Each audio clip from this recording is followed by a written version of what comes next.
Block निवासियों को मैं हाथ जोड़ के नमन करती हूँ। ज्योति गौतम, जैसे कि आप जानते हैं, ये एमसीडी के पर एक छोटी सी मोहल्ला सभा रखी गई है। मोहल्ला सभा में आपको ये बताने के लिए प्रयास है एक छोटा सा, कि जो घोटाले हुए हैं वो जनता तक पहुंचे। क्यों एमसीडी इतनी कंगाल है, क्यों वेतन नहीं दे पा रही है, क्यों परेशान है सारे कर्मी, क्यों हड़ताल पर चले गए हैं। ये सभाएं इसीलिए की जा रही हैं ताकि आपको पता चले ये जो घोटाले हैं वो जनता तक आए, आपका पैसा जा कहाँ रहा है। इसी के ऊपर ये चर्चा रखी गई है। पिछले 15 वर्षों से नगर निगम में भारतीय जनता पार्टी की सरकार है और उसने आपके क्षेत्र में क्या काम करा, कोई बता सकता है? बताइए, अगर कोई कार्य आपके क्षेत्र में, आपके एरिया में कुछ हुआ है, कुछ अच्छा, तो गलियों में, नालियों में या कोई भी कार्य, तो आप बताएं। आपके क्षेत्र में कोई गली निर्माण हुआ? इन 15 सालों में कोई गलियों का निर्माण हुआ? नालियों का निर्माण हुआ? नहीं हुआ। कूड़ा समय पे उठा? नहीं उठा।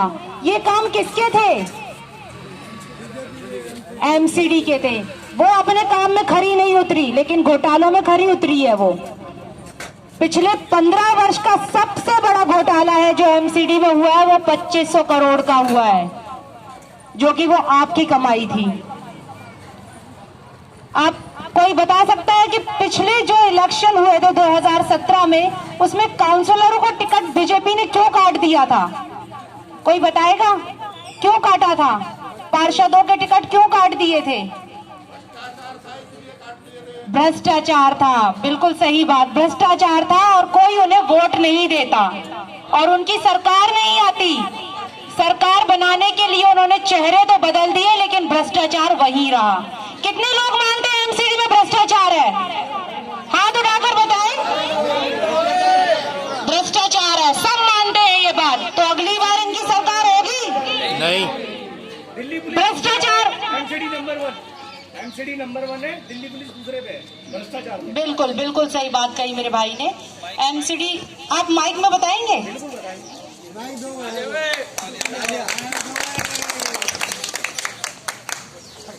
हमने राघव जी को भी 1001% बोला था कि आपको यहाँ से जिता के भेजेंगे। अब अर्जुन जी को भी भेजेंगे यहाँ से जिता के।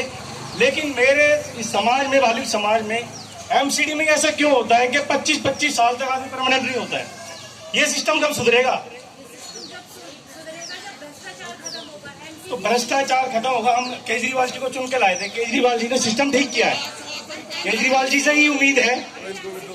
हाँ, उनके हाथ में नहीं है। हम कह रहे हैं 1001% उनको जिताएंगे एमसीडी में, लेकिन जो ये 25-30 साल का ये है, इसका सिस्टम कौन सुधारेगा? आप गारंटी लेते हैं, हम जिताने की गारंटी लेते हैं।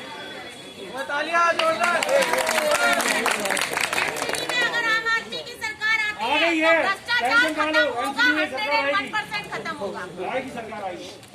माननीय महोदया जी और सादर जो जितने भी यहाँ उपस्थित देवी और सज्जन और आप पार्टी के नेतागण हैं, मैं सबको चरण स्पर्श करते हुए जय भीम, जय भारत, जय बुद्ध है। मैं, जैसा कि आपने अभी एक जवाब मांगा कि एमसीडी में हमने वो लोग नहीं है और हम लोग नहीं है, इसलिए हम ये वादा नहीं कर सकते कि स्थायीकरण क्यों नहीं हो सकता। मैं आप लोगों से, आप पार्टी से और केजरीवाल जी से एक सवाल करना चाहता हूं। आप हो सके तो ये सवाल पहुंचा देना। अगर उनके अंडर में एमसीडी नहीं थी, एमसीडी उनके दायरे में आती नहीं है, सफाई व्यवस्था उसके दायरे में आती नहीं है, तो नंबर 1, तो दिल्ली सरकार इसको ग्रांट बजट क्यों देती है? दूसरा नंबर, विधानसभा में चिल्ला चिल्ला के वोट लेने के लिए